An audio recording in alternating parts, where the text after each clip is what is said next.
Yo, what's up mga lods and welcome back again to my channel. So, ang topic ngayon natin dito is yung inubos yung XP ko. Ayan o. Oh, tingnan mo naman. Oh, ayan o. Pag ganyan mga XP, ubos o. 5. So, wala naman to eh. Ito lang may laman dyan eh. Ayan o. 4. So, pag ganyan, pag makikipagkarnalan ka, ipaubos mo na XP mo.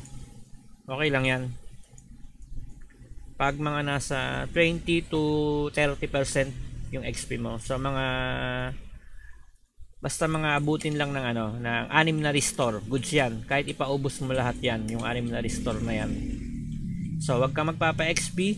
Gawin mo pag naubos yung XP mo, mina-mina ka lang. Mina-mina, gather. Tulad yan. Punta ka sa pinakamataas na na map. Kahit karnalin ka ng karnalin, pag ubos yung XP mo, walang problema yan. Basta wag mong, kunyari nakarnal ka ng una, mga 30% pa XP mo. Wag mong i-restore agad. Ang gagawin mo lang dyan, ipunin mo lang ng ipunin hanggang maubos yung XP mo. Kunyari 30%, mga 6 na restore yun siguro, 6 na restore. So mga ganyan. So mas maganda nga tawag dito, yung mas malaki yung mo, mari-restore mo. Mas malaki kasi para katulad nito. Saan na ba to? Yung sa XP. Dito yata yung sa XP. Saan na ba yung sa XP? Eto. Ano lang to? Level 3 mo lang to. Ayos na yan. Ay na, XP? Eto, XP. Ayan o. Level 3 mo lang yan. Ayos yan. Para kahit malaki XP mo, konti lang gagamitin mong pre-restore. Konti lang gagamitin mo. Kasi 4.7 yun o. Pag nilevel mo kasi yon, na yun? Baka abutin na ng yun. Ng 7 na restore. So mas maganda, mas malaki to, mga 4.7, mas maganda nga 4.8 eh, para ilang restoran lang yung XP mo eh. Kunyari mga 30%, mga 5 lang yun sa 30%, kaya 6. So kaya hindi ko pinapa-level yung ko, para malaki yung XP. Pag na-restore, konti lang yung mga gamit mo na restore, hindi ka gagamit ng madami. Kung sakaling mababa pa yung clan nyo, wag mo munang i-upgrade yan. Pag sagad na, saka mo na lang i-upgrade. Wag nyo i-upgrade to na yung tawag dito, yung clan nyo pag mahina pa kayo. Wag nyo unahin to. Ang unahin nyo kung gusto nyo, itong diplomacy. Ito, wag nyo na to. Tama lang yan pag kailangan ng i-upgrade. Katulad nyan, kailangan ng i-upgrade. So, i-upgrade nyo muna hanggang dito. Hanggang dito, ano ba to? Hanggang dito. Hanggang doon, i-upgrade nyo hanggang doon. Hanggang dito. Isagad nyo na dito. So, hayaan mo lang to. Okay lang yan. So, pag naubos yung XP mo, katulad nito, pwede ka na makipagkarnalan.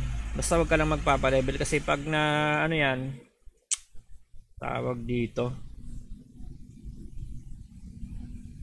ewan ko kung umabot to ng 10 tapos mawawala to, o yung XP mo na yun hindi mare-restore. Hindi ko alam kung paano yung dito eh, system dito eh. Hindi ko alam kung kunyari 10 na yung storable count. Hindi ko alam kung yung sa pinakadulo is mawawala or yung sa pinaka latest yung mawawala. So hindi ko alam doon kung pag 10 na yung restore dito, siguro maganda kung kunwari 10 na restore mo, 10 na yung restore, tapos yung mawawala mo na maliit na XP hindi na malilista dito, goods yun. Pero kung ang mangyayari is yung yung maliit na XP yung pupunta rito, tapos etong nasa dulo madidelete, tawag doon, Pangit yun kasi pag nag-karnal ka pa na nag-karnal, mawawala yung pinaka ano, yung gusto mong i-restore. So hindi ko pa nasubukan yan. Hindi ko pa na ano yan kung ano yung ano dyan eh. Yung restore dyan eh. Kung paano yung ano. Kung yung dito yung mawawala o yung sa pinakadulo yung mawawala. Yung pinaka latest.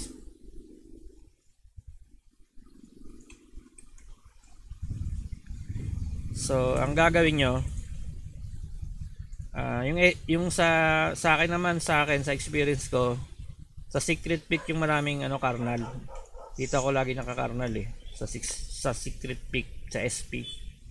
Sa ano naman kasi sa tawag dito sa MS may auto ano naman, may auto exit, may tele. Dito hindi ka dito makakatele. Kaya lagi mong iipunin yung ano mo, XP restore mo. Kung ganito lang 3 pa lang yung XP restore mo, laging mong i-reserve yan pang ano, secret pick. So dapat bago ka mag secret pick, full pa tong 3 restore. So kahit mag-anim pa yan, basta full yung 3 restore mo, goods pa yan. Lalo na kung yung XP mo is nasa 30%, ipaubos mo na lang. Tapos magmina-mina ka na lang. Pag naubos na XP mo, mina-mina. Kahit sa MS, magmina ka pa rin. Kahit patayin ka ng patayin, magmina ka lang. O diba? Wala kang ano. Kasi pag once na nag-reset, tatandaan mo lang, bago mag-reset, i-restore mo to. Diba? Bago mag-reset, i-restore mo to. Tapos, kung ganito lang yung XP mo, mga 5 lang, ito lang i-restore mo. Huwag mo na to isama. Ay, bago pa lang mag-reset, i-restore mo na to. Tapos, pag nag-reset na, i-reserve mo pa rin ulit yung ano, yung pre-restore mo na ano. Huwag mong i-restore yung lahat ng XP mo. Hayaan mong maubos ulit. Hanggang mag 50% yung XP mo, ingat-ingat lang sa ano, sa tawag dito. Iwas ka na lang sa ano, sa nagka-karnal sa'yo. So dapat laging naka-reserve yung tawag dito, yung pre-restore mo sa SP. Yan mo lagi i-reserve yung pre-restore mo. So dapat pag mag-SP ka, may 3 ka pang restore tapos malinis pa yung dito mo, o kaya 2 lang o 3 yung restore mo. Tapos pagkatapos mo mag XP SP, kahit natambak sa 6, basta may pre-restore ka na 3, basta bago mag-reset, i-restore mo yung nasa pinakailalim para hindi mawala to. Kasi 2 days naman yung 3 days naman yung ano niya, no, cooldown niya, no, bago ma-delete. 3 days lang yung cooldown.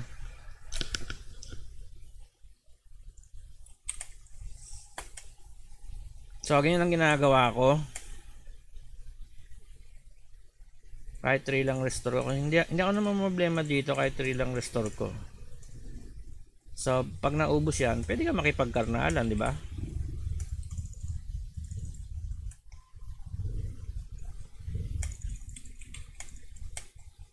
Ganyan lang, di naman ako lumalaban ng puno XP ko. Pag puno XP ko, hindi ako lumalaban.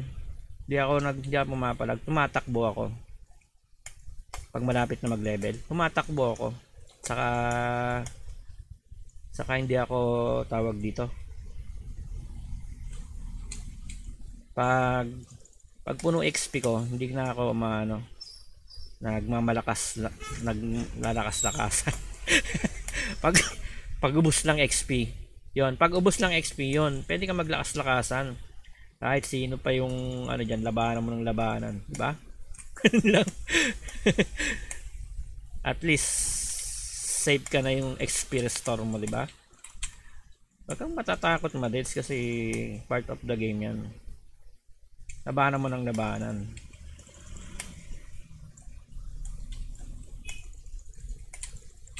XP lang naman dito ang iniiwasan pag kulang ka sa pang restore eh. So yun lang pinaka problema dyan pag sa karnalan.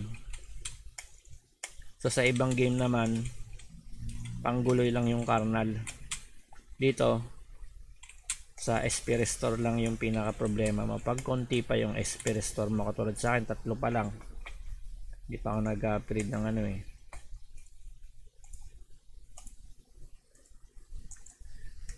Ayan, kahit may mga karnal sa akin, ayos lang yan. Di masakit sa ano, sa banks. Kahit nabahan mo pa kahit 120 fps. Pwede ka na mag-AFK pang magmimina ka, di ba? Oh, wala kang problema sa XP kasi hindi naman mag-aano yung XP mo, magpapatong-patong. Ipaubos mo na lang. So, hintayin mong alas 10 pala, kala ko alas 12 na. Hintayin mo yung bago mag-reset, i-claim mo lahat yung sa pinakababa. Dito. Yung 3 lang 3 lang i-claim mo, huwag ka mag-claim ng wag mong i-claim lahat. Kasi pag after reset naman yan, hintayin mo na lang ulit kung maubos yung XP mo.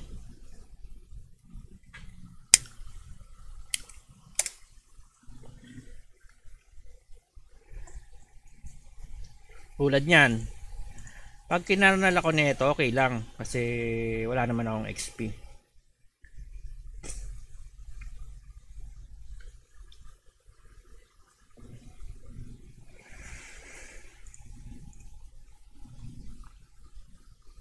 So mina-mina ka lang pag walang XP. Ganun lang. Then siguro mga ano lang talaga to, hanggang 6 lang to. Hanggang 6 lang yung ano. Hanggang 6 lang. Diba? Tapos restore mo lang ng ganun para hindi gaanong masakit. Then hanap ka lang ulit ng ano, ng miminahin. Kunwari boot ka, diba? Huwag ka nang magchat-chat pag ano, pag match man na kasi, huwag kang magchat-chat. Hindi mo naman ka-level yun eh. Mamaya boot lang yun eh. Huwag ka nang magchat-chat. Ano ka lang tawag dito? Hayaan mo lang sila. So pag ikaw naman ang lumakas, ganun gawin mo. Pag may makita kang mahina, patayin mo ng patayin. Ganun lang, di ba? Bawi-bawian lang yan. Kung sino makita mo na kaya mo, patay mo ng patayin. Kasi, malamang boot lang naman yan eh. Pag-practicean mo yung mga mahina sa'yo. Testing mo lagi damage mo.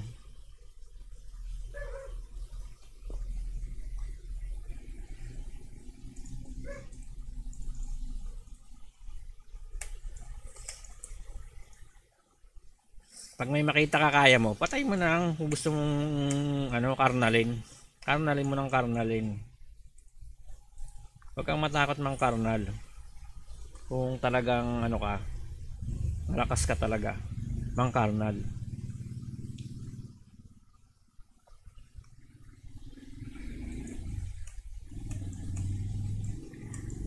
Mina-mina ka lang. Ganun lang naman ginagawa niyan eh, di ba? So yun lang, gandun lang yung ating video tutorial and tips